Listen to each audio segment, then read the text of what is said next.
Maíse, por gentileza, pode ter a bondade.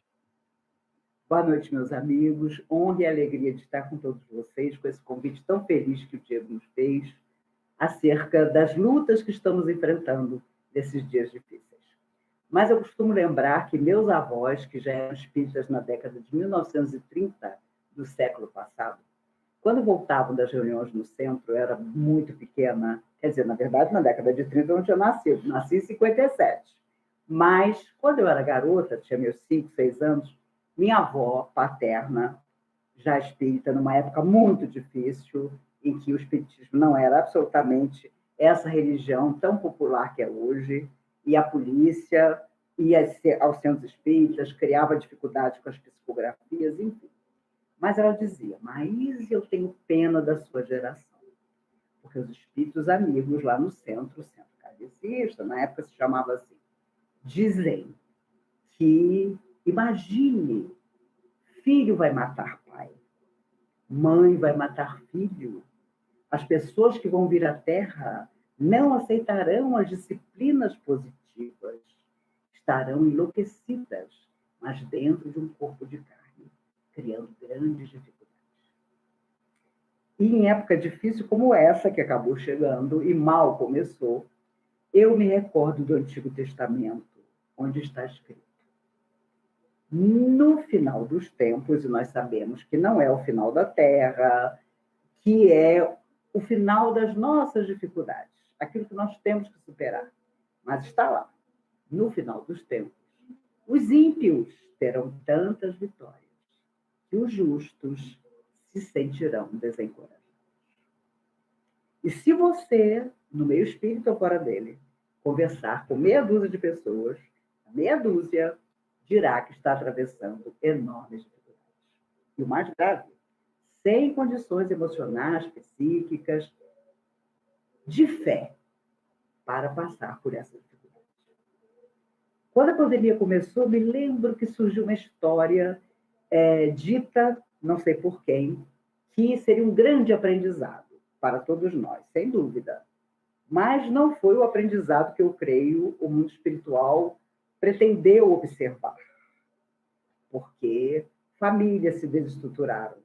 Os idosos estão pagando até hoje um preço grande, porque muitos se deprimiram, até hoje têm dificuldade de sair de casa, de ver de novo a alegria.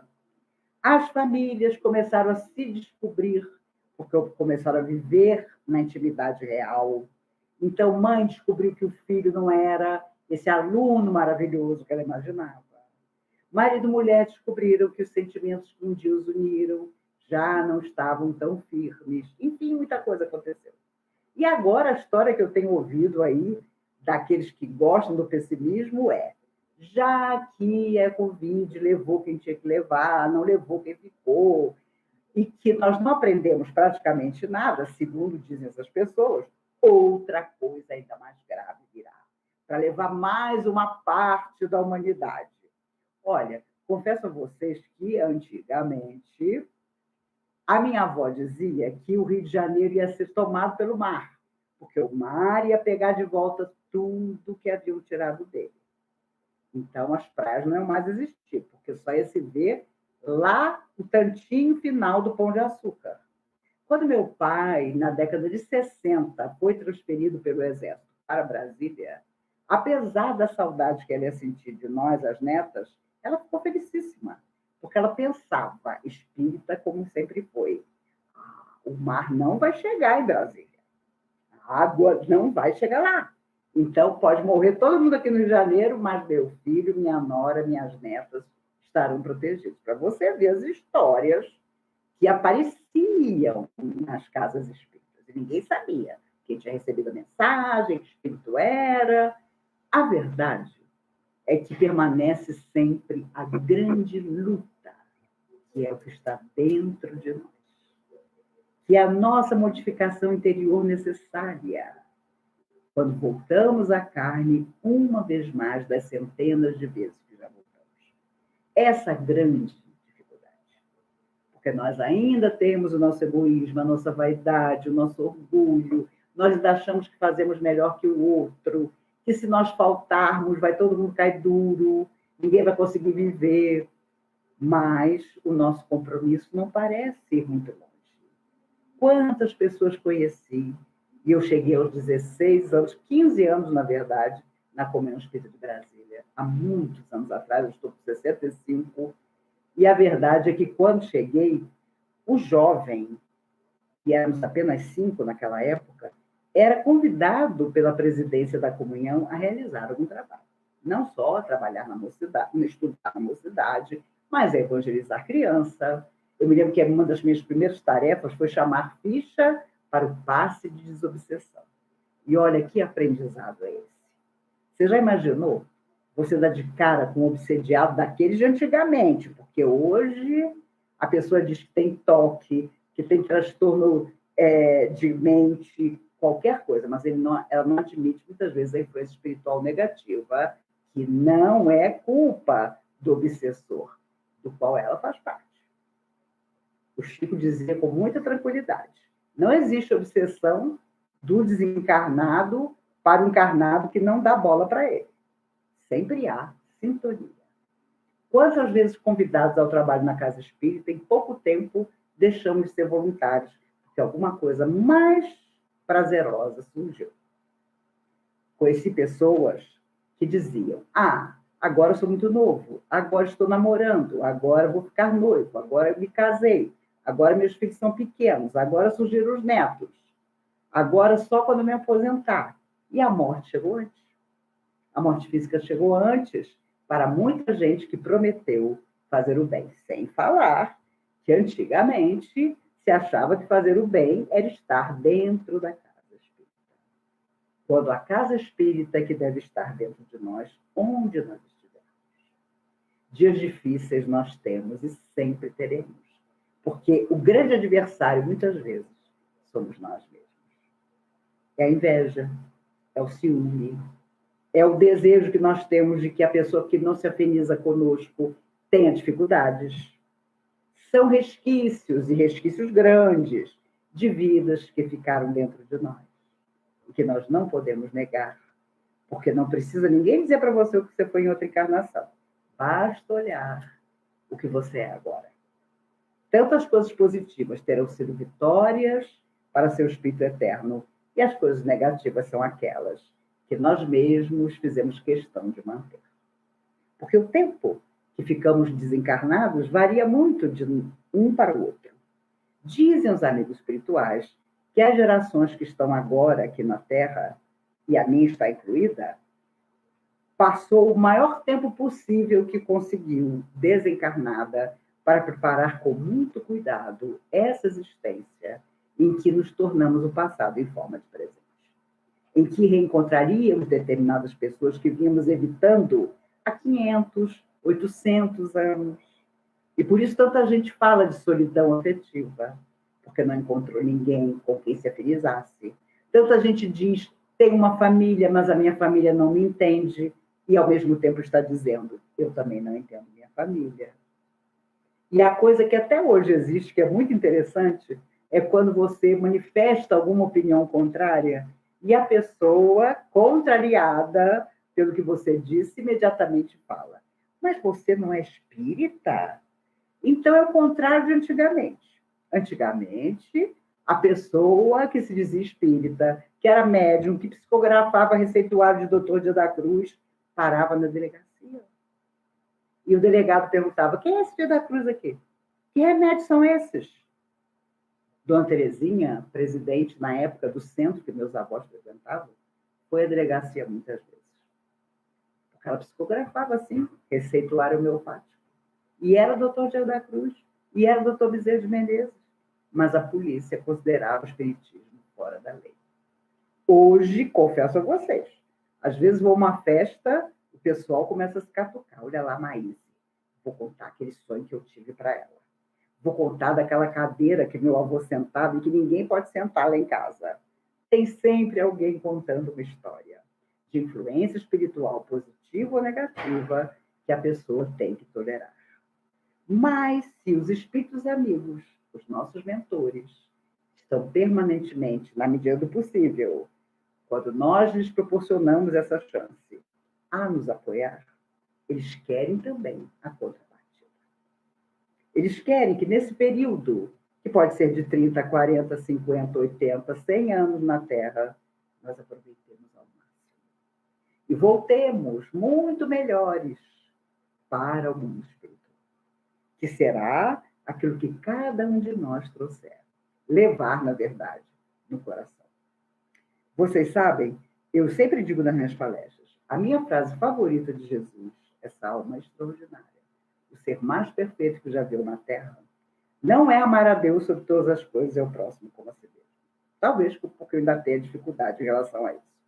A minha frase favorita dele é: a cada um segundo suas obras.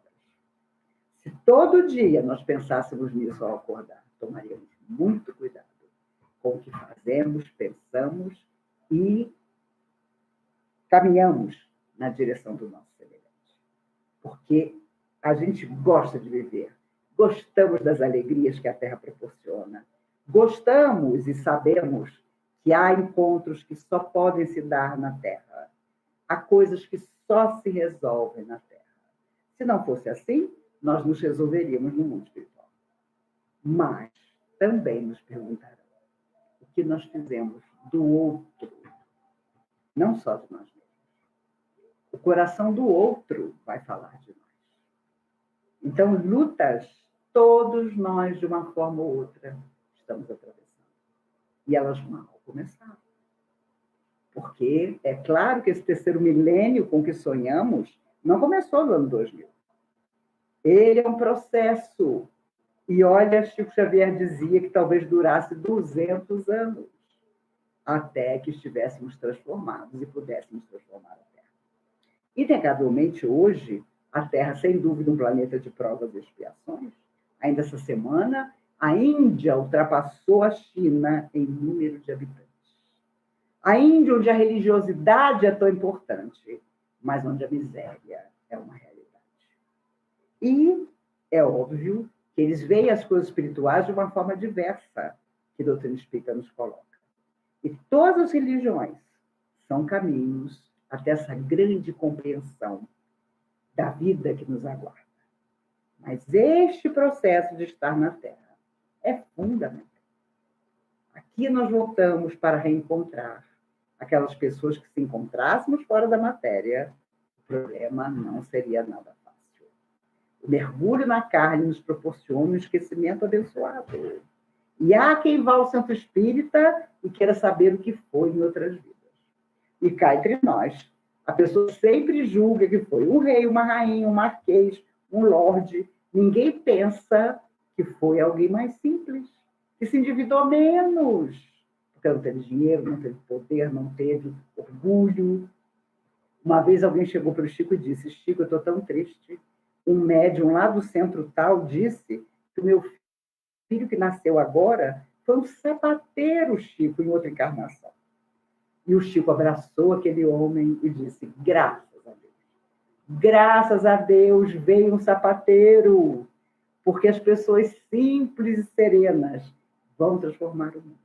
Aqui só aparece gente que foi muito rica, gente que foi muito poderosa e que, obviamente, fez loucuras para a tristeza e a morte de muita gente. Ali tinha vindo um sapateiro. E o Chico ficou todo satisfeito, porque pelo menos sabia que aquela criança vinha de uma experiência muito serena, e que tinha tido grandes dificuldades materiais, no caso, pela simplicidade da sua profissão, e que agora, com certeza, daria muito menos trabalho. Há uma frase de Rui Barbosa que eu quero repetir para vocês. Rui Barbosa, o célebre Águia de Aia, escreveu: de tanto ver triunfar as nulidades, de tanto ver prosperar a desonra, de tanto ver crescer a injustiça, de tanto ver agigantarem-se os poderes nas mãos dos maus, o homem chega a desanimar da virtude, a rir-se da honra, a ter vergonha de ser honesto. Olha, Rui Barbosa já viveu há muito tempo, mas a frase dele poderia ser colocada hoje em qualquer lugar. porque é verdade. Hoje, muitos pais dizem aos filhos, para que você seja um vencedor, passe por cima dos outros. Tenha mais do que o outro tem. Tenha mais possibilidades do que o outro. Não respeite a simplicidade do outro. Ou seja, nós estamos voltando à idade da pedra, em termos emocionais, em termos de ensinar aos nossos filhos e netos o caminho da retidão. Ou você tem caráter, ou você não tem. Sai Baba, o guru indiano, morto em 2011, dizia: o certo é o certo, mesmo que ninguém faça. O errado é errado, mesmo que todo mundo faça. Mas hoje parece que nós mesmos, que nos afirmamos enamorados da doutrina espírita, temos dificuldade em ensinar a quem vem depois de nós que o correto é ser digno, reto e nobre, como dizia Emmanuel, através de Chico Xavier. Nós acreditamos tanto nos mais de 400 livros psicografados pelo Chico, na vida extraordinária que ele teve. Nós não queremos acreditar. A morte que ele teve, todo mundo quer. A alma de um justo. Imagine, faz 20 anos que ele desencarnou, nunca surgiu uma história, porque ele foi mais que o maior médium que o mundo já conheceu. Ele foi um espírita em toda a concepção do seu caráter, da sua vida. E quando perguntou aos 17 anos a Emmanuel o que ele precisava ter para ser vitorioso na tarefa que Emmanuel lhe propunha, Emmanuel disse: disciplina, disciplina, disciplina. Disciplina que nós, que nos afirmamos espíritas, não temos nem para estudar a doutrina espírita, para rever a obra de André Luiz. Porque você ver André Luiz, estudar André Luiz, aos 18 anos é uma coisa, aos 38 é outra, aos 58 é outra. E acredito que mais para frente seja outra. E mais do que estudar, fazer parte. Chegar ao dirigente do centro espírita que o nosso coração escolheu e dizer em que eu posso ser útil. E às vezes é uma coisa tão simples, tão fácil, mas tão necessária. Uma senhora, no auge do processo obsessivo, não querendo deixar as entidades que a assediavam, e obviamente as entidades não queriam deixá-la, similitude de pensamento, de sentimento, perguntou ao Chico: Chico, o que eu faço para ficar boa dessa obsessão que há anos me atinge? O Chico disse: minha filha, pegue uma vassoura, varra até cair desmaiada. Quando você cair desmaiada, as entidades sofredoras vão ter que se afastar de você e procurar outra pessoa para obsediar. E ela se colocou como voluntária para varrer todas as sextas e sábados o centro onde o Chico recebia. Primeiro poucas pessoas, depois de 1971, quando ele apareceu na televisão. Na maior audiência que a televisão já teve, só superada pela chegada do homem à Lua, são até hoje as duas maiores audiências que a TV já teve. Depois que ele apareceu, e as pessoas disseram: mas é isso que é doutrina espírita? Esse que é o Chico Xavier, que todo mundo considerava um doido, né? Uma pessoa perturbada. E aí as multidões chegaram. As multidões foram procurar pelo Chico, ansiosas de reencontrar familiares já desencarnados. Então surge todo aquele período enorme em que jovens, principalmente, vêm contar aos seus pais como foi o seu resgate, por que haviam morrido em determinado acidente. E, olha, se tudo se juntasse, porque a maioria das pessoas se perdeu, seria extraordinário observar, porque foram 92, quase 93 anos de vida e 79 anos de mediunidade. E mais que isso, uma vida de exemplo no bem. Ele dizia que, por exemplo, uma vez perguntaram a ele: quem você admira? Ele disse: as formigas. E, é claro, os jornalistas achavam ele maluco. As formigas, porque elas sabem, desde que nascem, a missão que têm. Não pensam que a missão é pequenina, sabem da necessidade da tarefa que executam nos formigueiros. Imagine se você quer ser uma formiga na casa espírita. Não. Você quer aparecer. Não digo todos, mas muita gente. E quanto mais os espíritos, infelizmente, percebem que você quer aparecer, mais complicada a sua vida fica. E, óbvio, ao chegarmos um dia do outro lado, vamos querer com tranquilidade poder olhar familiares, amigos que nos antecederam e dizer: eu fiz tudo que eu podia. Uma vez, um grupo de jovens foi procurar Chico Xavier. Era de uma mocidade espírita, há muitos anos. E Humberto de Campos, espírito, estava presente naquele dia. E um dos rapazes perguntou: como, doutor Humberto, nós podemos saber que estamos fazendo coisas certas na nossa vida? E Humberto de Campos, rapidamente, numa mensagem muito linda, deu a seguinte dica: todas as noites pergunte: o que eu fiz hoje que um verdadeiro amigo de Jesus teria feito? E o que eu fiz hoje que um verdadeiro amigo de Jesus jamais teria feito? Respondendo essas duas questões, vocês saberão se estão bem ou não. E hoje, infelizmente, muitos jovens estão buscando no suicídio uma solução que jamais virá para as suas tristezas, suas depressões, suas angústias.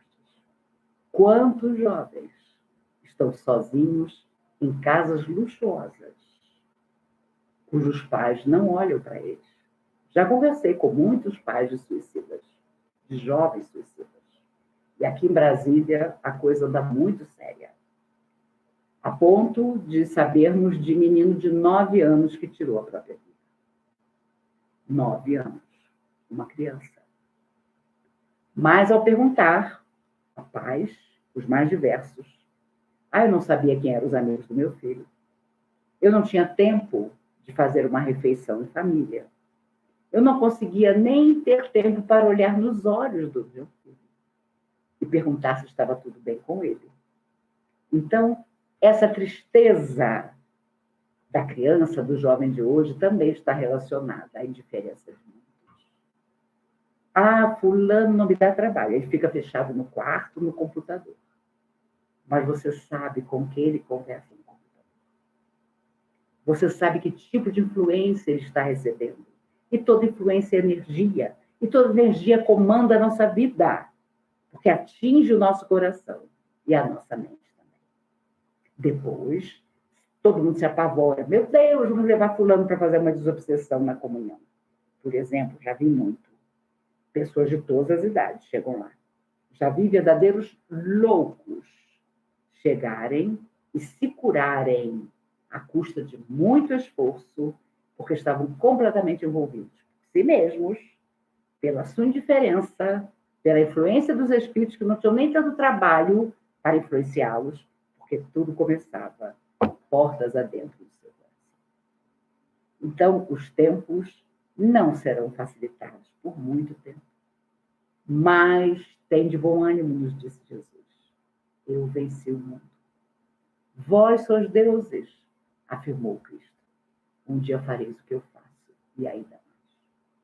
Há tantos extraordinários momentos na vida de Jesus. Quando o homem, pai do menino obsediado, chega e diz: Senhor, socorre meu filho. Uma hora cai no fogo, outra hora cai na água, mostrando que as entidades dominavam de tal maneira o menino que forçavam situações físicas. E nós sabemos que no processo obsessivo a pessoa sente dor de cabeça, a pessoa tem tonteira, a pessoa não consegue andar, a pessoa tem milhões de doenças imaginárias. Não é só agressividade, não. É todo o mundo interior que explode. E ele então diz: Senhor, eu levei meu filho aos teus discípulos, eles não puderam curar. E, nesse momento, Jesus diz aos discípulos que eles poderiam ter curado o menino se tivessem acreditado que o curariam. E então, percebendo isso, o pai do menino diz: Senhor, eu creio em ti, mas ajuda a minha pouca fé. E Jesus imediatamente liberta o menino de entidades sofredoras que o assediavam, e o menino fica curado. Acho que, no fundo, todos nós, nas nossas situações difíceis, somos um pouco esse pai, pedindo a Jesus que nos ajude na nossa fé, que ainda é pequena. Porque quando surge a dor, meu Deus, quantas pessoas conheci que diziam, mas eu sou espírita, eu assisti palestra ontem à noite, eu acabei de tomar passe semana passada, como que isso pode estar me acontecendo? No fundo, nós trocamos de religião, mas ainda trazemos das religiões anteriores muito essa mania das cobranças. Ah, mas eu estou sempre na igreja, eu faço minhas promessas, eu acendo tal vela. Como que isso me ocorreu? Como se nós fôssemos especiais, diferentes, como se merecêssemos algo a mais que o nosso irmão ao lado não merece. Meus amigos, cada minuto que nós levamos para nos queixar, para reclamar inutilmente, para chorar sem motivo, lamentaremos amargamente, porque terá sido um tempo absolutamente perdido. Faça alguma coisa pelo outro, sim, mas principalmente por você mesmo. Faça, porque nós vamos nos arrepender muito das oportunidades que nós perceberemos que deixamos ir embora, sem até que a percebêssemos, sem que as pessoas pudessem nos buscar o coração na certeza de encontrar no nosso coração uma palavra amiga, um gesto, um silêncio, que muitas vezes nós fazemos e devemos fazer em relação ao nosso semelhante. Conta-se que Francisco de Assis atravessava uma floresta e, de repente, alucinou de dor, porque um espinho enorme que havia caído de uma árvore quase partiu o seu pé ao meio. Imagine, você já está imaginando, se acontecesse com você, as palavras impublicáveis que você diria ao sentir aquela dor terrível. Mas Francisco sentou-se numa pedra, usando um pedaço de folha da árvore, limpou o sangue do seu pé. Tirou, com dor, é claro, com todo cuidado, aquele terrível espinho que estava no seu pé. Olhou para o espinho, que estava então em sua mão, todo ensanguentado, e disse: perdoa, meu irmão, porque se eu não tivesse pisado em você, você não teria me machucado. No fundo, não é assim? Às vezes as pessoas não reagem àquilo que nós não conseguimos ser de bom para elas. E portas adentro da nossa própria família, onde sabemos que estão aqueles a quem devemos mais, com quem nos comprometemos mais. Os amigos espirituais há muito tempo dizem que a nossa atual existência está difícil porque nós nos tomamos de coragem. E antes dessa última vinda, essa vinda que nos abençoa agora, nos reaproximamos de pessoas que evitávamos há muito tempo. Porque sabíamos que o processo de evolução precisava avançar e queríamos nos antecipar, correr um pouco para chegar melhores do outro lado. Então, aquela pessoa que há 500 anos você não queria nem saber onde estava, você trouxe para junto de você. É o filho, muitas vezes, impermeável aos seus bons conselhos. É o companheiro que não entende o seu sentimento. E parece ter outros bem diversos em relação ao seu coração. São pai e mãe que nós desejaríamos que tivessem sido diferentes, mas foram os pais que nos aceitaram receber. É tanta coisa. Passaríamos a noite falando sobre isso. Mais certos de que quanto mais estudamos, quanto mais nos afinizamos com as coisas boas, pequeninas ou maiores que podemos fazer, mais estaremos equilibrados. E o equilíbrio é tudo quando as horas difíceis chegam. Sabe, você acordar e dizer: Senhor, que as forças do bem que protegem o universo estejam comigo nesse dia. Porque nós não sabemos se aquele pode ser o nosso último dia na Terra. E quem morre de medo de morrer já pensa logo, apavorado: meu Deus, será que é hoje meu último dia? Nós não sabemos o que será de tudo que vai nos acontecer em 24 horas. Você está muito bem, de repente você não está. Mas mesmo quando você não estiver, haverá aquele momento em que serenamente você vai pensar: se surgiu essa luta, é porque eu estou em condições de tomar a minha cruz e seguir em frente. Quando as mulheres que se aproximaram, Jesus já agonizava na cruz e começaram a chorar em altos brados. Jesus disse a elas: filhas de Jerusalém, não choreis por mim. Choreis por vossos filhos, porque se fazem isso ao lenho verde, o que farão ao lenho seco? Se estavam ali mandando Jesus embora da terra daquela maneira, entre dois ladrões, o que não passariam todos aqueles, todos nós, que ouvimos da boca extraordinária dele os evangelhos, no monte, onde ele falou das bem-aventuranças, e estamos aqui até hoje, procurando por ele. Porque se estávamos lá, e dizem os espíritos amigos, que muitos de nós espíritas estávamos lá. E estamos até hoje, voltando em múltiplas vidas, para simplesmente recomeçar. Recomecemos, mais sabedores de que vai importar o que nos acontece, porque tudo é lição. Mas o amor que cobre tudo, a multidão de pecados, como ele disse, há de nos manter em equilíbrio.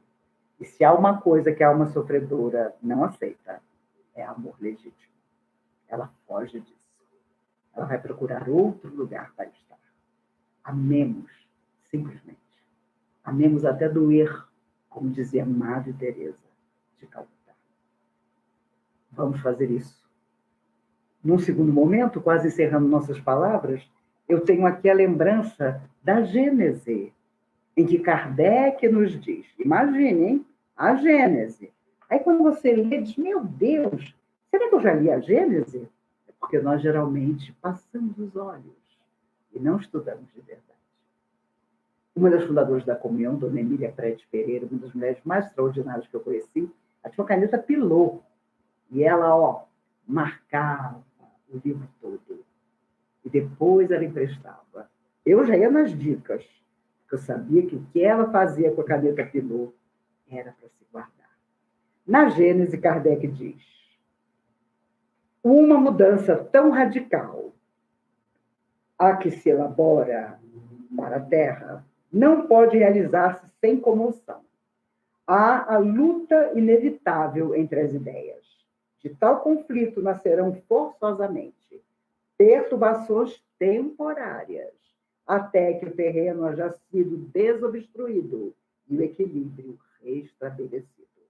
É, pois, da luta das ideias que surgirão os graves acontecimentos anunciados, e não de cataclismos ou catástrofes puramente materiais.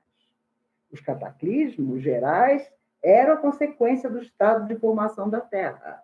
E ele completa: hoje não são as entranhas do globo que se agitam, são as da humanidade. Meu Deus, há quanto tempo a Gênese foi organizada? Ainda existem terremotos, furacões, dificuldades inúmeras. Quantos povos em volta de nós sofrem? Mas o duro é imaginar que o grande processo de transformação está aqui. A tempestade, a luta, a quase desistência está aqui.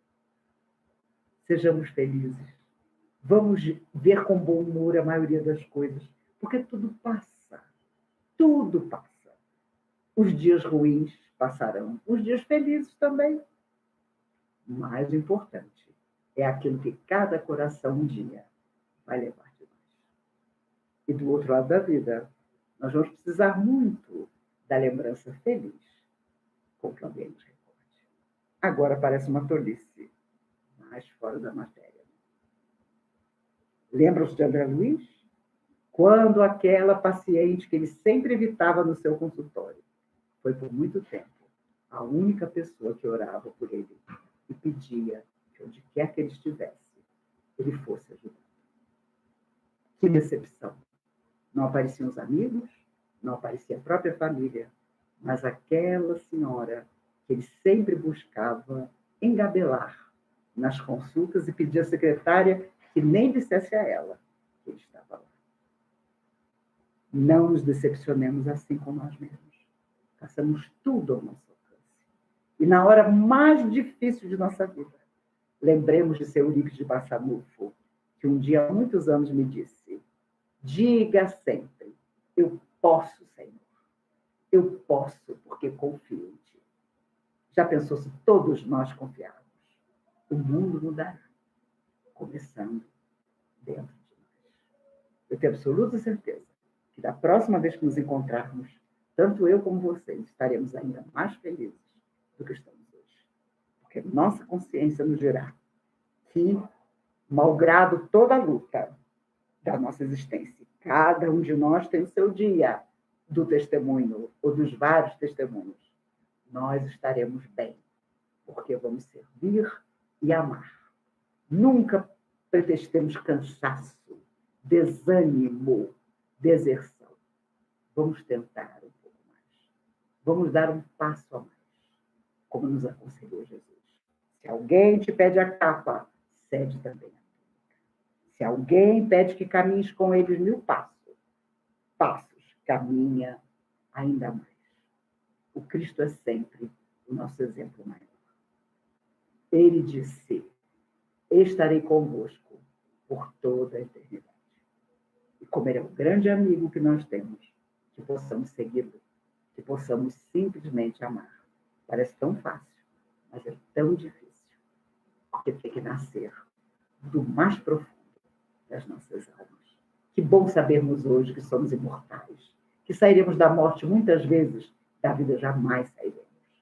Mas sejamos gratos, felizes, animados, mesmo quando a vida nos cobrar o passado, que o nosso presente, equilibrado, possa abrir as portas do nosso futuro vencedor. Que Jesus nos abençoe, que as forças do bem nos protejam e que em tudo nós possamos dar graças todos os dias. Que Ele nos guarde hoje e sempre. Eu agradeço demais o carinho de vocês, o convite tão feliz, que possamos nos encontrar outras vezes. Eu não conheço o Rio Grande do Sul, já falei para o Diego, uma hora apareço aí de surpresa.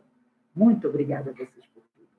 Que guardemos em nosso coração as melhores lembranças para a nossa felicidade, fazendo os outros felizes. Como dizia seu Eurípides de Barçanufo, primeiro sejamos bons, depois nós seremos felizes. Jesus nos guarde a todos.